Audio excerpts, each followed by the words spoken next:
Llegamos a jueves. ¿Qué tal, amigas y amigos? Esperamos que su día vaya avanzando de la mejor manera. En esta primera emisión de Ecuador en Contacto les tenemos varias noticias importantes, así que no se pierdan este recorrido informativo. Vamos de inmediato a conocer los titulares en este jueves 8 de agosto de 2024.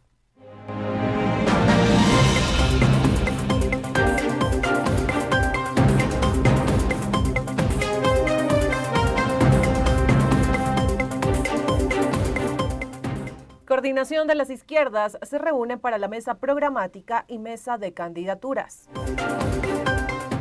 FUT presenta amicus curiae en el caso de peculado del expresidente Yamil Maguad. Y se realizó un conversatorio en memoria de Fernando Villavicencio. Ya regresamos con la ampliación de las noticias. La Sierra, la Amazonía, la costa y Galápagos. Enlazados a través de la radio. Corape, Red Nacional de Noticias y Comunicación. Iniciamos con las noticias y sobre este llamado a la unidad de las izquierdas, contarles que la Coordinación Nacional de las Organizaciones Sociales de la Izquierda y Progresismo del país emitió un comunicado donde habla de intentos de sabotear esta unidad por parte de la derecha y entre algunos otros puntos invitó para hoy jueves a los delegados de los movimientos y partidos políticos a una reunión a fin de participar en las mesas programáticas y la mesa de candidaturas. Esta convocatoria se da de cara a las elecciones 2025. Rolando Goyes nos amplía detalles. Conozcamos. Corape informa. Y el país se integra. Saludos cordiales, comentarles lo que fue esta segunda reunión de los movimientos de izquierda. A propósito de esto, aquí en la Casa de la Cultura Ecuatoriana, a puerta cerrada, se reunieron los principales representantes para las mesas programáticas y la mesa de candidaturas de unidad. Esto es tras el acuerdo que se dio días pasados cuando hubo esta primera reunión y llegaron algunos representantes, entre ellos el titular de la CONAIE, Leónidas Issa, también la representante de la Revolución Ciudadana, Luisa González, entre otras autoridades de los principales movimientos de izquierda. A propósito de esto, tuvimos las declaraciones de Andrés Arauz, quien ha dicho que es de forma satisfactoria lo que se está dando al momento, que lo que se busca es sacar al país adelante. Escuchemos lo que mencionó. No. Nosotros creemos que el acuerdo de las 5 fuerzas políticas se debe ver reflejado en el binomio y en la lista de asambleístas nacionales. Por lo tanto, la lista de asambleístas nacionales está abierta como una invitación a que estas 5 fuerzas políticas puedan también asignar a sus mejores cuadros en la lista nacional para que ésta represente esta tendencia de unidad. ¿Por qué la tuvo Luisa ahora aquí? Cada organización política presentaría asambleístas provinciales. Cada organización política presentaría listas de asambleístas provinciales. No descartamos en las distintas provincias también hacer las alianzas correspondientes, pero creemos que el principal reflejo debería ser el binomio y la lista de asambleístas nacionales. La compañera Luisa González, la presidenta del movimiento, y estuvo presente la vez pasada en esa sesión, públicamente me delegó para que asista en las subsecuentes reuniones como las de hoy del programa. Entiendo que también del resto de organizaciones políticas vendrán en su mayoría delegados. ¿Es decir que ya se puede hablar de una alianza que se concretaría a finales de mes? Es lo que aspiramos. Ojalá podamos tener avances muy rápidos en los próximos días e inclusive hacer un anuncio clave el día sábado. De lo contrario, no hay problema. Nosotros estamos dando pasos firmes y si eso toma un poquito más de tiempo, no hay ningún problema. Tenemos el plazo, insisto, legal hasta el 30 de agosto y subsecuentemente ya los nombres tendremos inclusive hasta fines de septiembre. Mesa programática y la mesa de candidaturas de unidad que, reiteramos, se dio a puerta cerrada. Al ingreso solo se permitió a los medios de comunicación hacer las tomas de paso y una vez que concluye la misma tendremos las declaraciones. Nosotros vamos a estar atentos para llevarles más. Corape informa.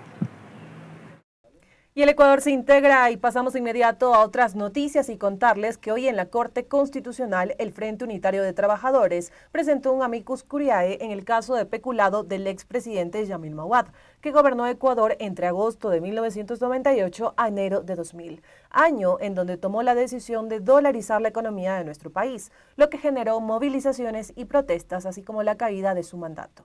En 2014, Maguad fue condenado como reo ausente a 12 años de prisión por el delito de peculado, una sentencia que según expertos en derecho no prescribe con el tiempo.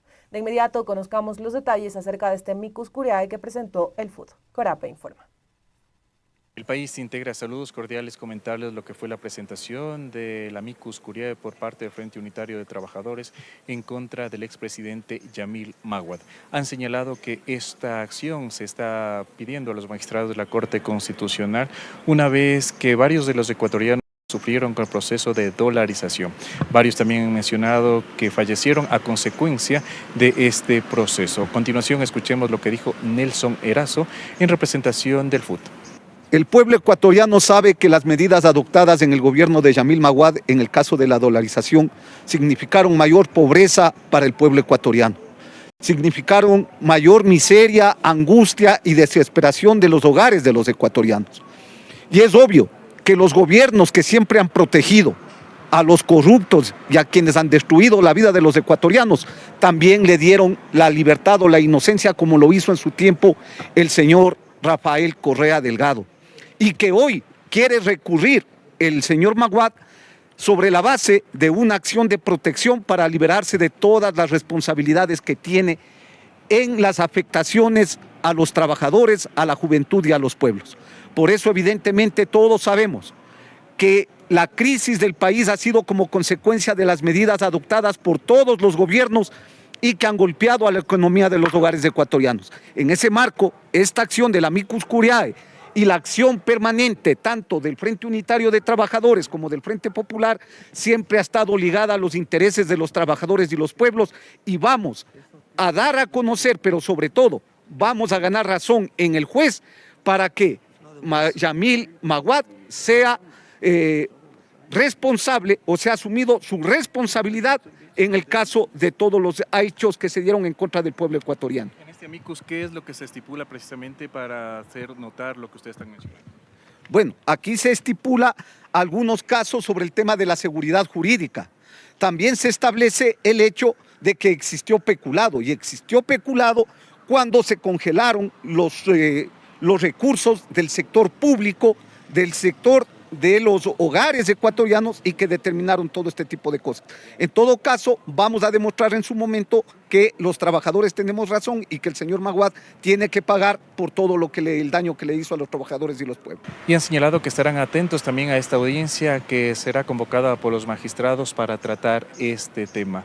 Han precisado también que no descartan tomar otras acciones y seguirán de cerca el proceso en contra del expresidente Yamil Maguad. Con esto retornamos. Corape informa.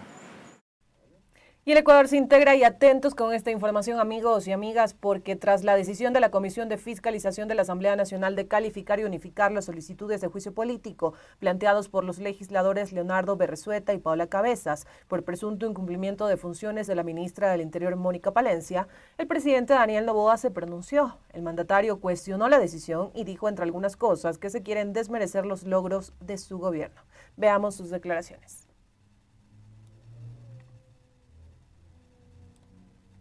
Ecuatorianos, estamos librando una guerra que debería de ser del país entero, pero hoy no lo es. Debería ser la del Ecuador entero. ¿O nos olvidamos acaso de la esperanza que sentimos como país en enero, cuando de manera unánime la Asamblea Nacional respaldó la lucha que le declaramos al terrorismo? No pasaron 6 meses e intentan censurar a la mujer que encabeza esta lucha.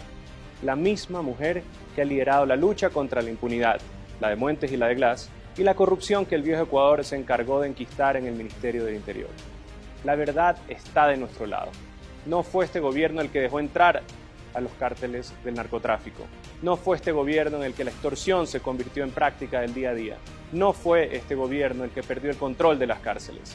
Este es el gobierno que al fin le plantó cara a los terroristas y a sus políticos aliados. Quieren desmerecer estos logros. Desesperados, trabajan contra el reloj porque saben que su tiempo caducó. Sacan todo su arsenal porque quieren vernos caer.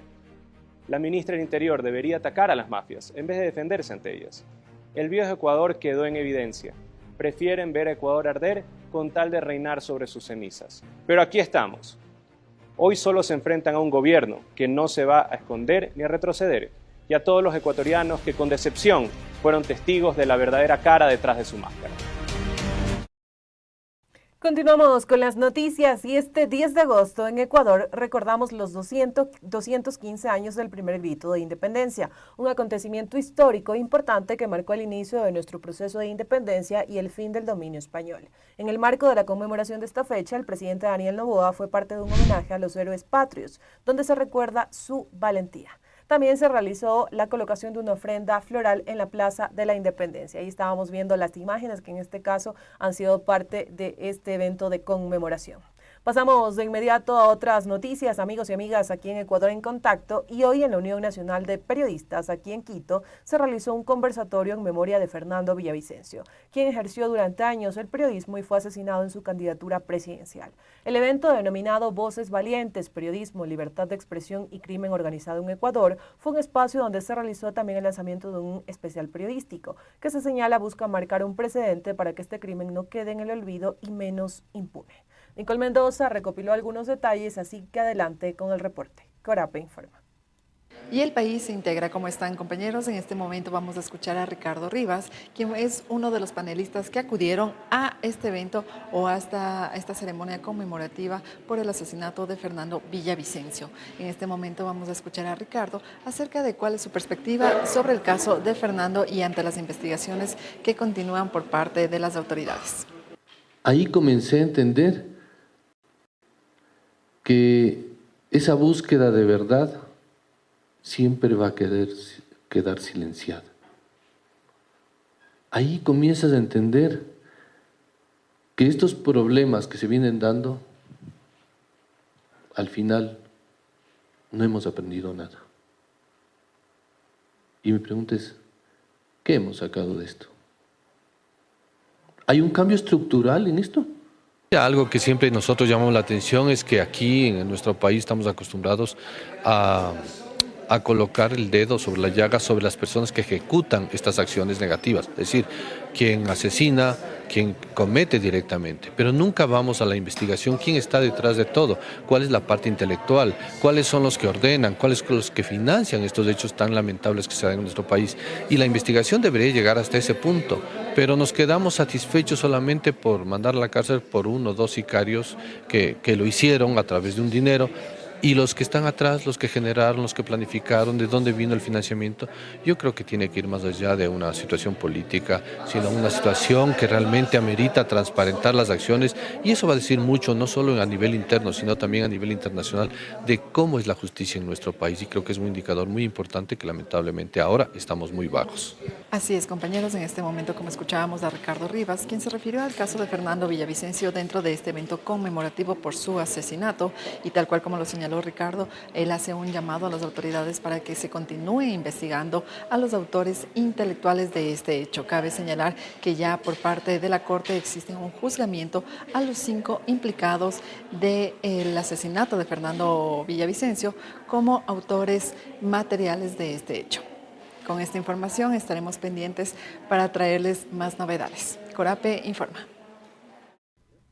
Y el Ecuador se integra. Pasamos a otras noticias, amigos y amigas, antes de irnos a la pausa y contarles que hay conmoción en Santa Elena y en el país en general por un macabro hallazgo. Y es que los cuerpos de 4 jóvenes reportados como desaparecidos en Puerto López, en Manabí, fueron encontrados ayer en Santa Elena en un terreno baldío. Los cuerpos estaban embalados con fundas negras y presentaban signos de estar en estado de descomposición. Sobre los 4 jóvenes se conoce que desaparecieron el pasado 3 de agosto. Fueron vistos alrededor de las 5 cuando salían de una reunión en Puerto López, en Manabí. Ayer la Policía Nacional informaba que mediante labores investigativas sus unidades policiales en el sector de Villanueva, en Guayas, lograron la aprehensión de 2 individuos, quienes se movilizaban en un vehículo en el cual habrían estado los jóvenes desaparecidos. Indicaron que las investigaciones continúan para determinar la vinculación de los implicados y las circunstancias de la muerte de las víctimas que fueron encontradas en Santa Elena. Comentarles que a pesar de la presencia de las Fuerzas Armadas en Manabí y otras zonas del país, los homicidios continúan a diario. Esto también mientras el bloque de seguridad del gobierno del presidente Daniel Noboa ha indicado que a escala nacional los homicidios intencionales desde el 1 de enero hasta el 28 de julio de 2024 han disminuido. Y con esta información nos vamos a una pausa. No se pierdan la entrevista del día con el exministro del Interior, José Serrano.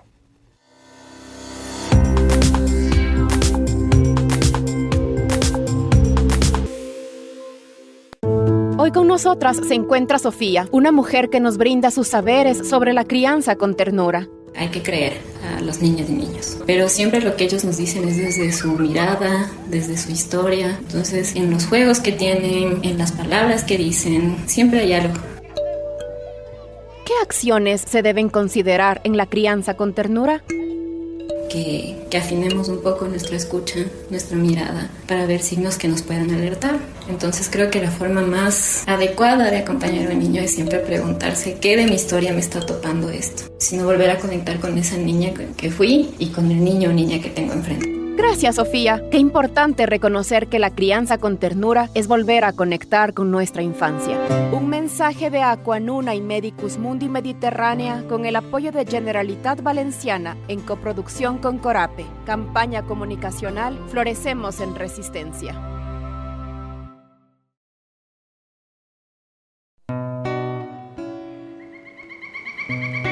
Conservar el ecosistema es un deber. ¿Pero sabías que la principal especie en extinción es el ser humano? Cuidarlo es responsabilidad de todos y todas. Corape, por la vida.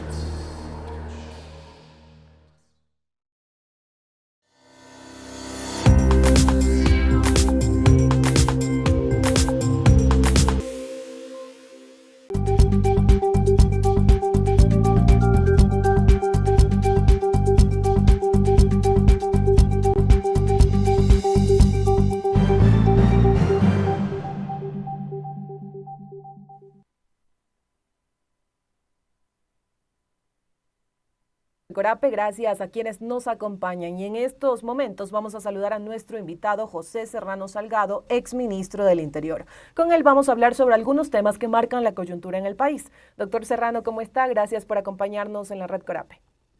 Muchísimas gracias a usted y un gusto también saludar a las ciudadanas y ciudadanos que nos escuchan y nos ven a través de su señal. Gracias por estar aquí y hablemos un poco sobre la inseguridad. La actual ministra del Interior se mantiene en la reducción de los homicidios en el país. Sin embargo, los hechos violentos no cesan y hay quienes sostienen van en aumento. Este miércoles, por ejemplo, nos enterábamos del hallazgo de 4 cuerpos en Santa Elena. Eran los 4 jóvenes que habían desaparecido en Puerto López. Y así podría hablar de varias muertes que se registran a diario y que nos siguen conmocionando como país. ¿Qué opina usted acerca de las cifras que anuncia el gobierno, que está actualizando semana a semana y también, por supuesto, del trabajo del bloque de seguridad que dan como resultado estas cifras? Bueno, cuando nosotros vemos en los datos ya duros, ¿no es cierto?, que son más de 3.500 muertes violentas en el país en lo que va de enero a julio de este año, cuando vemos que se han presentado 15.000 denuncias de extorsiones y plagios, cuando vemos que se han presentado más de 40.000 denuncias de robos a personas, robos en carretera, robos en domicilios, robos en locales comerciales, y esta gran sumatoria ya llega prácticamente a 65.000, 70.000 delitos, y al mismo tiempo el gobierno de Noboa nos anuncia y nos informa o nos miente, en realidad yo diría, que se han dado 200.000 operativos por parte de policía y de Fuerzas Armadas y que los delitos están a la baja. Pues nos enfrentamos a una realidad que el gobierno simplemente nos ha creado una especie de estado de propaganda, un show, en realidad para buscar seguramente ganar las próximas elecciones en el 2025.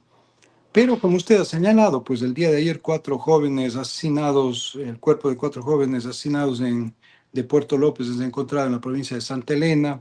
La semana pasada asesinaron al policía, al cabo Kimi, en Durán, que había pedido desde el mes de enero que le den el pase a otro lugar porque lo iban a matar. Pues recién le dieron el pase hace 8 días, y un día antes de que él se vaya al pase a Galápagos, con su pase a Galápagos, ya lo asesinaron. 7 meses pidiendo que le den el pase porque lo iban a matar.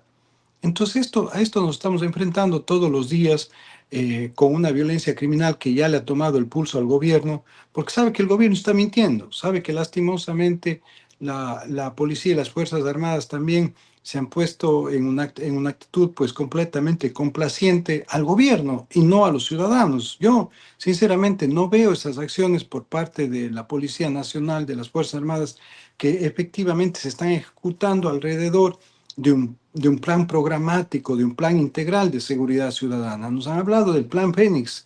Habrá que preguntarle a la ministra de Noboa y y obviamente al propio presidente de la República ¿en dónde está el plan Fénix? ¿En qué caja fuerte está escondido el plan Fénix? O si ya se les quemó, si ya incineraron el plan Fénix. Entonces, en realidad, el tema de fondo, si usted me permite, es que no existe ningún plan, no existe ninguna política pública de seguridad ciudadana y obviamente no existe ningún derrotero que nos permita a nosotros mirar en el tiempo, ¿no es cierto?, que efectivamente los resultados que anuncia la ministra pomposamente desde las cámaras a los medios de comunicación es verdad, ¿no? Les reitero, el año pasado tuvimos una tasa de homicidios y asesinatos de 44 casos por 100.000 habitantes. Este rato nos hablan de una reducción del 16, del 18% de homicidios y asesinatos. ¿De qué le sirve eso al país en realidad? Si vemos que a los ecuatorianos nos siguen matando en absolutamente todos los lados, si es que no hay una reestructuración completa de nuestra institucionalidad en materia de seguridad ciudadana, si no hay un proceso de depuración de la Policía Nacional, si no hay un proceso de depuración del sistema judicial para sacar a aquellos malos funcionarios pues, que le están haciendo el juego al crimen organizado. Usted ha hecho referencia a estos malos efectivos que se habla que existen en la Policía Nacional, en las Fuerzas Armadas. No podemos decir en este caso que son todos, pero sí se habla de ciertos efectivos. Yo veía algunas entrevistas suyas, doctor, donde se refería a policías que presuntamente estarían involucrados en el crimen organizado. ¿Nos podría contar un poco más acerca de esto? Yo he señalado permanentemente y he denunciado permanentemente que, de acuerdo al análisis que he realizado también que hemos concretado sobre lo que está sucediendo en cada uno de los territorios, en cada uno de los distritos del país, no menos de 1.000 a 1.500 miembros de la Policía Nacional estarían involucrados con el crimen organizado. A la ministra de Noboa, pues esto no le ha gustado, golpeó la mesa, dijo, a ver, yo quiero ver los nombres, pues yo le mandé los primeros 15 nombres, le hice llegar los primeros 15 nombres, y resulta ser que el primero que estaba en esa lista, que es un mayor Miguel Córdoba, que estaba acantonado en Ambato, hasta hace pocas semanas, pero que previo a eso estuvo dirigiendo la inteligencia antinarcóticos en Guayaquil, tanto de puertos y aeropuertos, imagínense, ya dejó de ir a trabajar. ¿Y por qué dejó de ir a trabajar? Porque efectivamente él se ha constituido, este oficial se había constituido en uno de los principales vínculos de las estructuras criminales de los Lobos con la mafia albanesa. Pero ya no fue a trabajar hace 15 días, hace 3 semanas cuando enviamos el listado. Entonces, mire usted, esto es en realidad, ya ni siquiera podemos encontrar un calificativo para estas inoperancias y al mismo tiempo estas negligencias, estas omisiones dolosas, ya que simplemente nos van destruyendo al país. Mire, denuncié hace pocas semanas también este tema de lo que sucedía con la cuñada y el hermano del ministro de Agricultura de Noboa, del señor Encalada, ¿no es cierto?, que se les encontró en una empresa de ellos, se encontraron 3 toneladas de droga que estaban contaminadas, no los contenedores, sino las cajas de banano que se iban a exportar. En otras palabras, las 3 toneladas de droga que se iban a exportar en cajas de banano hacia Rusia específicamente. Y no ha pasado absolutamente nada. Es decir, aquí mañana viene el siguiente escándalo, mañana viene la siguiente masacre y eso tapa la del día anterior. Y eso definitivamente lo único que hace es ponernos a los ecuatorianos en una suerte de pánico permanente, de terror permanente, que lo único que estamos a la expectativa es de cuando huimos del Ecuador, cuando nos vamos por el Darién, llegamos a Estados Unidos a buscar un mejor día para nuestros hijos. Así sea que tengamos que arriesgar nuestra vida yendo por el Darién, los ecuatorianos están dispuestos y prefieren correr este riesgo a correr el riesgo de que les maten en su casa, de que les maten camino a su trabajo en el Ecuador.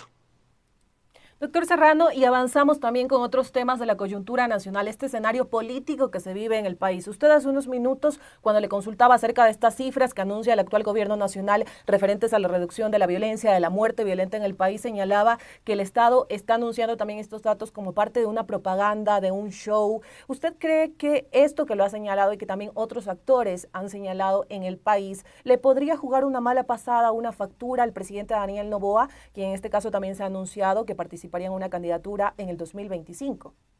Pero mire, lo que pasa es que yo no creo que este es un tema de a quién le pasa la factura, a qué político le pasa la factura, sino cómo la factura la están pasando directamente a los ecuatorianos y ecuatorianas, porque al fin y al cabo el señor Noboa, pues él, tanto en la presidencia de la República, obviamente por ser presidente de la República, pues tiene la protección que le corresponde. Pero él, el día que salga de la presidencia de la República, él va a tener una protección mucho más grande seguramente que la del presidente de la República, ¿no es cierto? Entonces, con equipos de seguridad privado y todo eso. Pero entonces la gran factura, a esta factura gigante y tan costosa, podríamos decirlo así, en términos sociales, en términos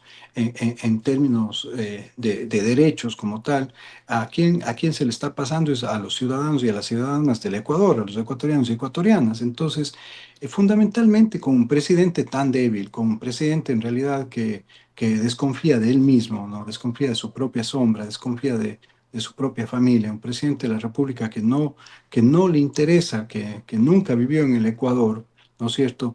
Que no le interesa lo que le pasa al Ecuador, sino le interesa lo que le pasa a sus negocios, pues la factura que le pueda pasar a él en realidad es mínima frente reitero, a la factura y a las consecuencias que estamos viviendo los ecuatorianos y ecuatorianas con esta ola de violencia.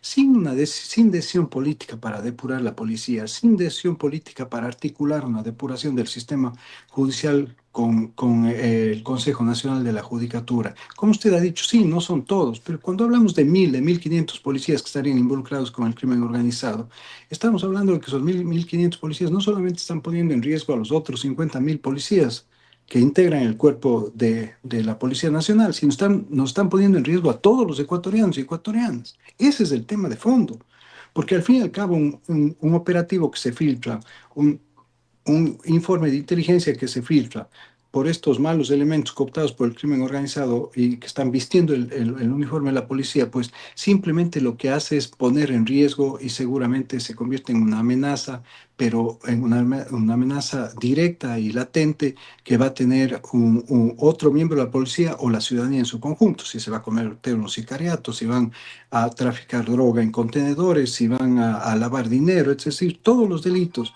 que se puedan filtrar de investigaciones policiales, pues terminan poniéndonos en riesgo a los ecuatorianos. Entonces la factura, en realidad, si usted me permite, no es la factura que se le pasa a Noboa, pues es la factura que Noboa, por su ineficiencia y por sus omisiones, nos está pasando a todos los ecuatorianos. Señor Serrano, y usted también ha hecho referencia acerca de esta decisión política que se debe tener en el país, sobre todo para enfrentar uno de los temas más preocupantes que nos preocupan como sociedad, que es el tema de la inseguridad. Y en medio de este escenario preelectoral, si bien es cierto, las elecciones son en 2025, ya se están moviendo algunas fichas, algunas figuras, y como en todo escenario preelectoral, pues estas figuras anuncian que tienen soluciones a estos temas que nos aquejan como país, el tema de la inseguridad, el tema del desempleo y otros. Aquí consultarle un poco cómo ve este escenario político en Ecuador. También hemos escuchado que usted ya se le nombra como un precandidato para estos comicios de 2025, así que conocer un poco acerca de este escenario electoral, cómo lo ve, también este llamado a izquierda que ha existido en el país y todos estos pronunciamientos. Bueno, en realidad yo creo que este es el momento en el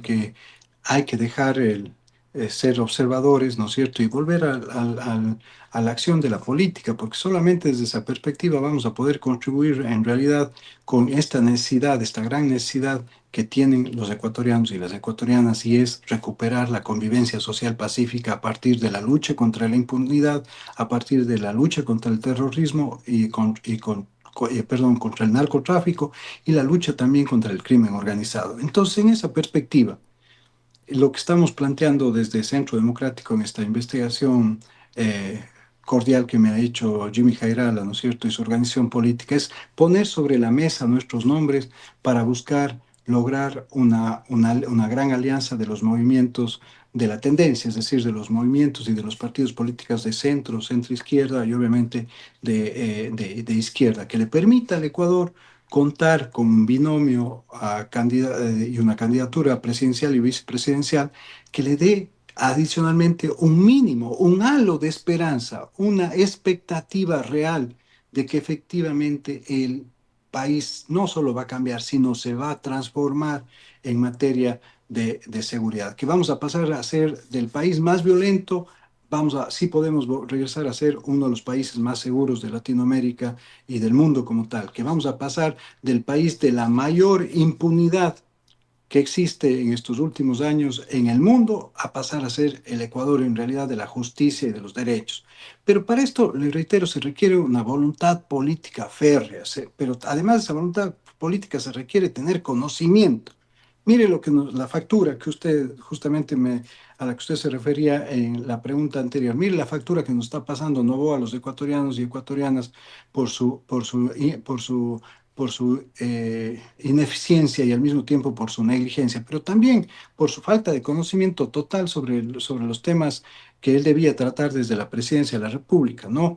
Él llegó con un discurso armado, que le armaban seguramente sus jefes de campaña, y al final pues todo eso se convirtió en mentiras.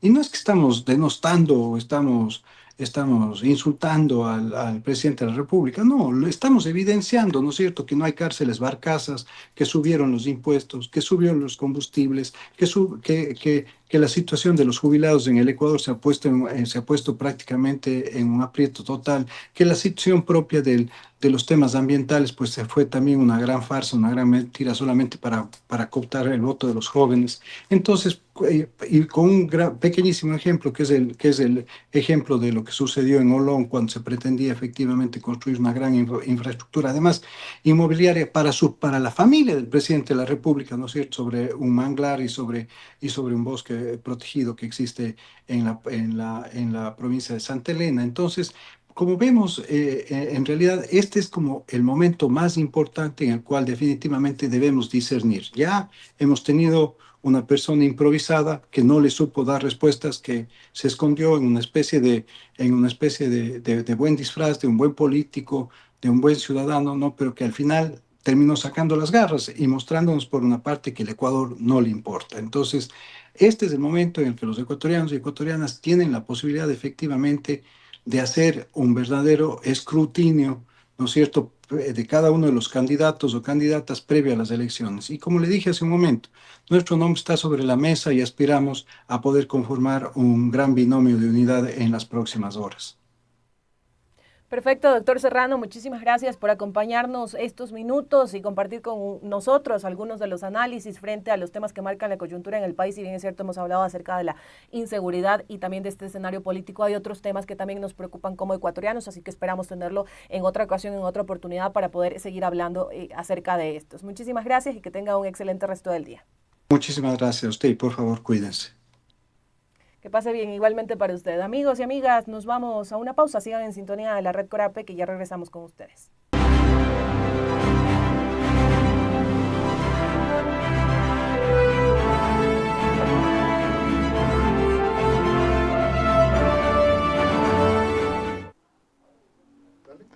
Continuamos compartiendo información de los temas más relevantes que siguen suscitando en nuestro país. El 19 de julio de 2024 fue inaugurado el Centro de Memoria Histórica de la Confederación de Nacionalidades Indígenas del Ecuador, CONAIE, que está compuesto de auditorio y biblioteca, que recoge la memoria de los procesos de resistencia del movimiento indígena del Ecuador. En este caso, su incidencia en la transformación de las estructuras de la desigualdad que hasta hoy día está vigente en nuestro país. Y sobre todo, lo que se busca es la verdad, justicia y reparación de las víctimas que se han registrado en los paros, movilizaciones y levantamientos.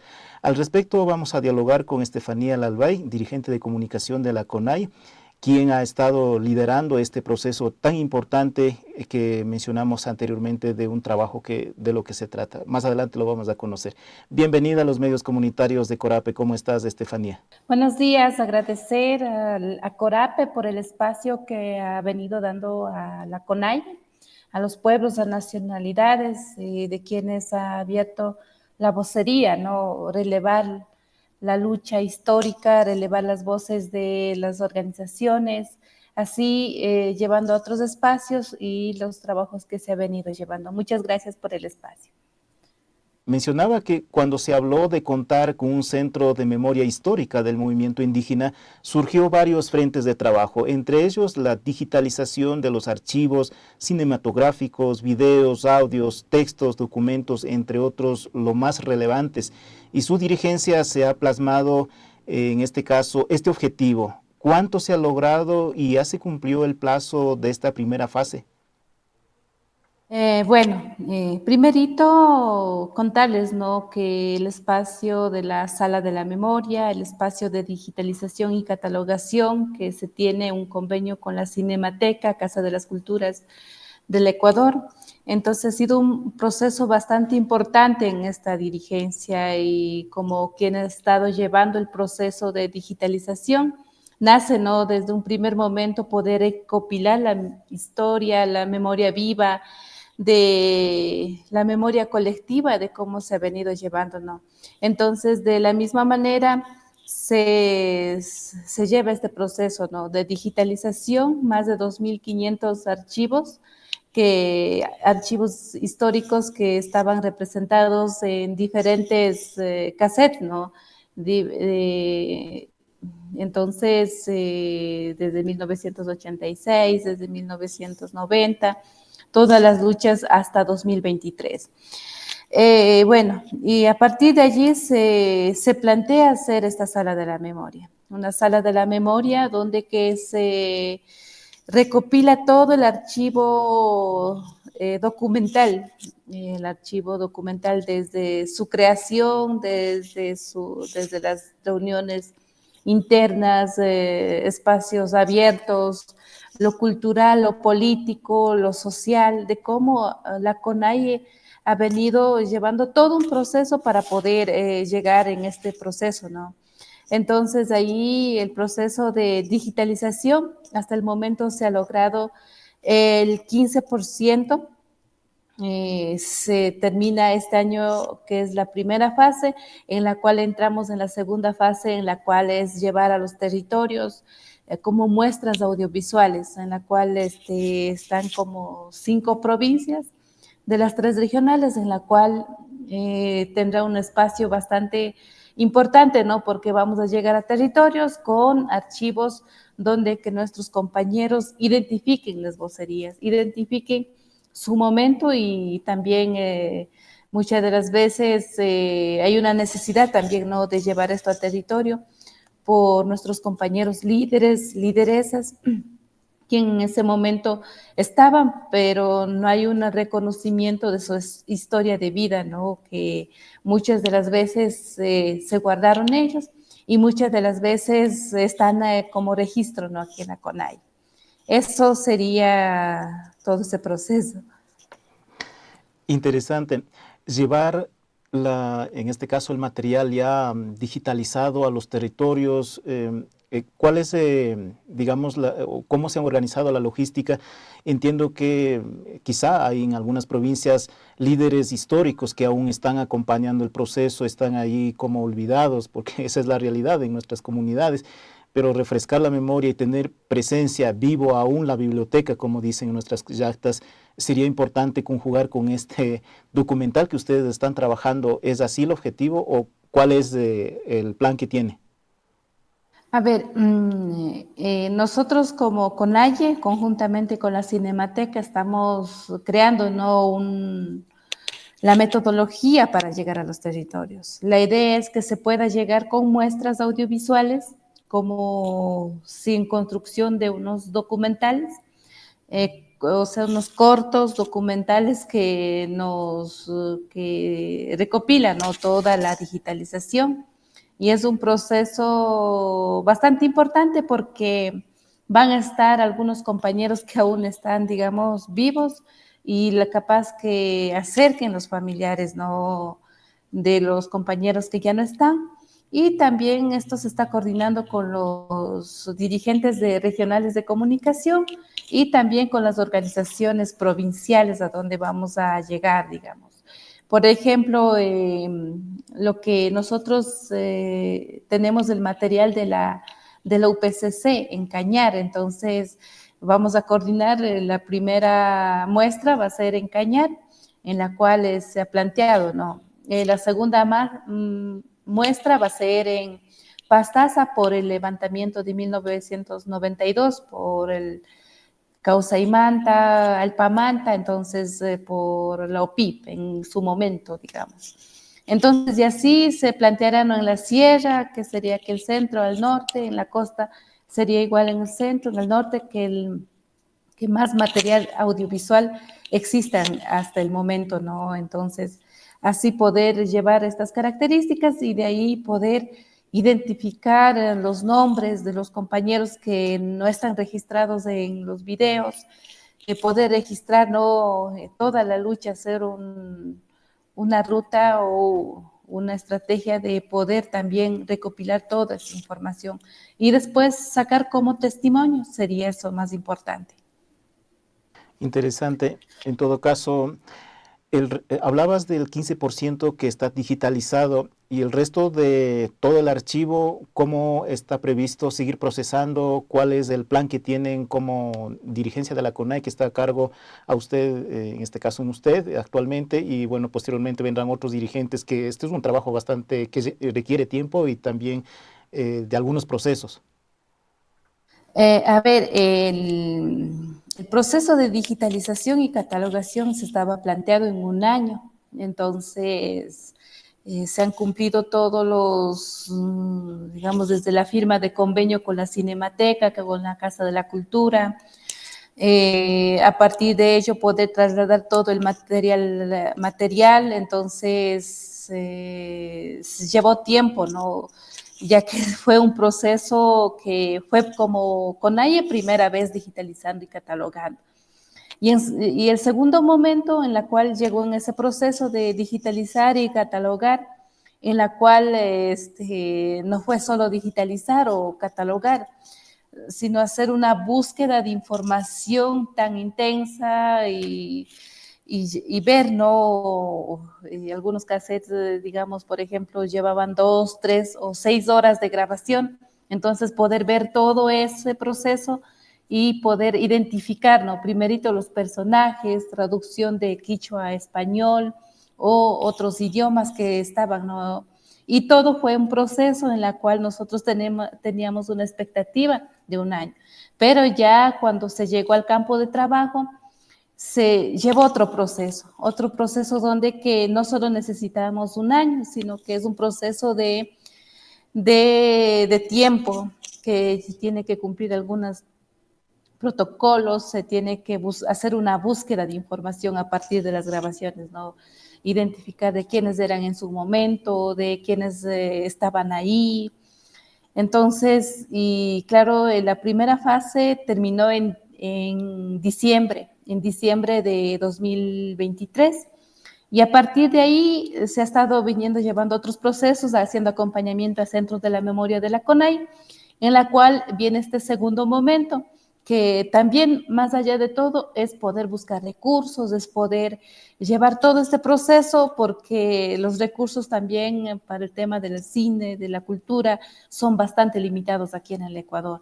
Entonces, y claro, a partir de las muestras, a partir de todo el producto que se ha tenido desde la digitalización y catalogación en el año anterior, se está teniendo este proceso también de poder buscar presupuesto, de buscar fondos o alguna cooperación que pueda, no decir, bueno, nosotros nos metemos 100%, que se pueda digitalizar, pero también el convenio con la Cinemateca es de largo tiempo, digamos, y de largo tiempo, incluso los archivos históricos de la CONAIE, todos los materiales, hasta el momento poseen la Cinemateca, todo ese archivo. Entonces, mientras se vaya llevando ese proceso, vamos a ir también haciendo este informe, ¿no? Cómo se ha venido llevando, cómo se llevan este proceso, de qué videos más encontramos, digamos.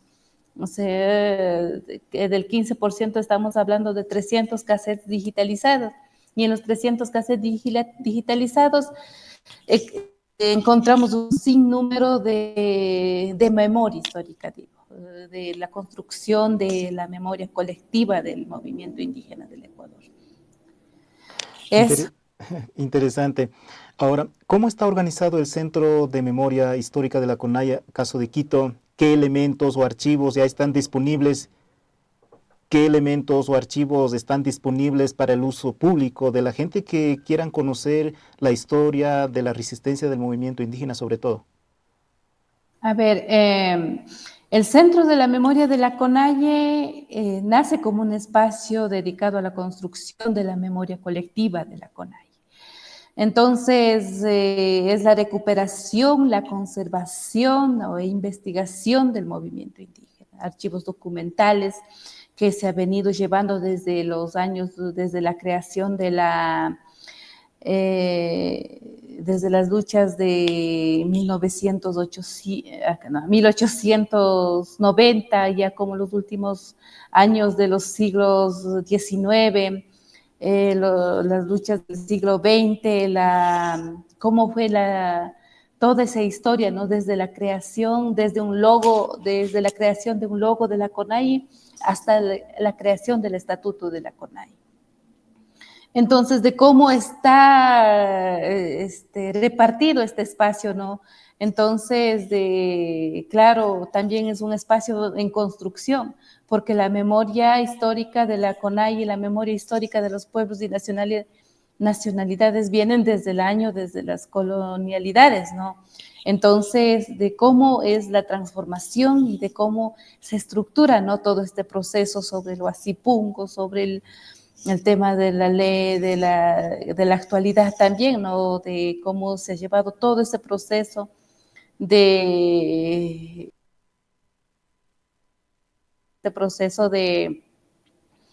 1990, en el levantamiento de Inti Raymi de 1990, de cómo el Estado no asume la responsabilidad de los víctimas, de cómo el Estado no asume esta de justicia, verdad y reparación. En 1990 tenemos un fallecido por el paro nacional, digamos, de 1990. Entonces, y de cómo ha venido arrastrando sin hacerse cargo, digamos, del Estado, hasta el momento de 2019, 2022, de cómo las víctimas siguen sin una reparación del Estado. Entonces, incluso para construir esa memoria o para poder hacer un informe de que el Estado y los gobiernos de turno no han venido asumiendo esto de reparación, de justicia, y tampoco el tema de derechos lo han venido asumiendo. Entonces, y es importante también poder reconstruir esta memoria y poder llevar a otros espacios, de poder hacer esta reparación, ¿no? Y claro, y es más de 500 años de historia, de visibilizar también cómo fue un proceso de todas las injusticias, de todas las luchas, de cómo se vino dando cada proceso en cada año, y que en todos los tiempos estaba en movimiento indígena. Perfecto. Esperemos que este trabajo realizado mancomunadamente sea valorado y sobre todo que la memoria sigue trascendiendo en el quehacer organizativo de los pueblos y organizaciones del movimiento indígena en el Ecuador. Agradecemos su participación, Estefanía Lalbay. Gracias por tomar unos minutos con nosotros y dialogar sobre las actividades y sobre este importante trabajo que era necesario que las bases a través de nuestras radios comunitarias lo escuchen, de qué es lo que va a seguir en adelante. Que tenga un buen fin de semana. Muchas gracias, agradeciendo a ustedes por el espacio para poder dar también sobre los procesos que se vienen construyendo aquí en la CONAIE. Es momento de hacer una breve pausa publicitaria y les invitamos a seguir la plataforma de Corapit Digital TV, en donde usted puede encontrar las principales noticias de la coyuntura nacional.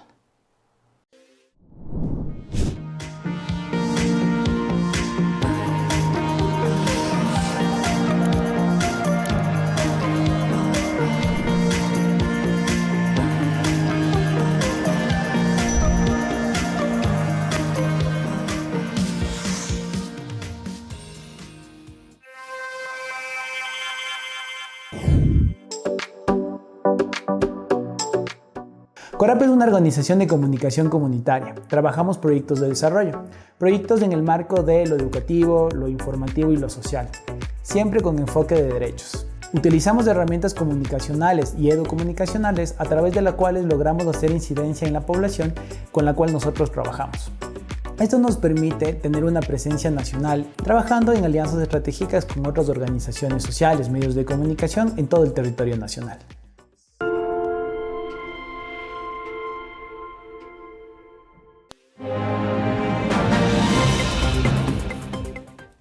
Amigos y amigas, y llegamos a la parte final de esta primera entrega informativa. Gracias por su sintonía diaria, también por suscribirse aquí a Corape Digital TV. Recuerden que volvemos con más información en la tarde en Ecuador en Contacto en su segunda emisión.